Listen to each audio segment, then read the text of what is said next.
అక్క నర్సరీలో అయితే మొక్కలు తీసుకోవటానికి వచ్చాను. మా అక్క మాత్రం బిజీగా ఉంది. ఇక్కడ కూడా మొక్కలు పెట్టింది, కూరగాయ మొక్కలు ఉన్నాయి అండ్ పూల మొక్కలు కూడా ఉన్నాయి అనమాట. మా అక్కకి పూల మొక్కలన్నా కూరగాయ మొక్కలన్నా కొంచెం పిచ్చి ఎక్కువ.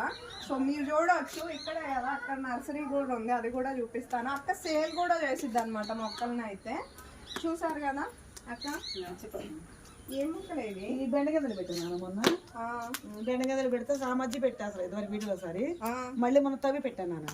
అంటే మొత్తం ముద్రపోయినాయా? అది తీసేసి మళ్ళీ వేరే కొత్తగా పెట్టేస్తాను. మరి ఇవేం మొక్కలే? ఈ బచ్చల కూర అమ్మ, ఈ బచ్చల కూర మన అమ్మ ఇంగ్లీష్ బచ్చల కూర అంటారా? అదేనమ్మా, అదే తుప్పలు తుప్పలు అయితే పప్పులు వేసుకోవచ్చు, కూర వండుకోవచ్చు, బాగుంటుంది ఇది. ఇదంటే నర్సరీ బయట ఉంది కాబట్టి మొక్కలు తక్కువ మొక్కలు వేసుకున్నాను అమ్మ. చూసారా, అది మొన్న నర్సరీ మొక్కలమ్మా అమ్మ వచ్చినప్పుడు బయటకు వచ్చి తెచ్చేది. చిన్న చిన్న మొక్కలు వస్తే ఇందులో అయితే మళ్ళీ పెద్ద అయ్యేది కదా, తర్వాత మనం వేసుకోవచ్చు అన్న ఆలోచనతో ఇందులో పెట్టాను. చక్కగా ఉన్నాయి కానీ మొక్కలు అయితే. అండ్ చూడటానికి చిన్న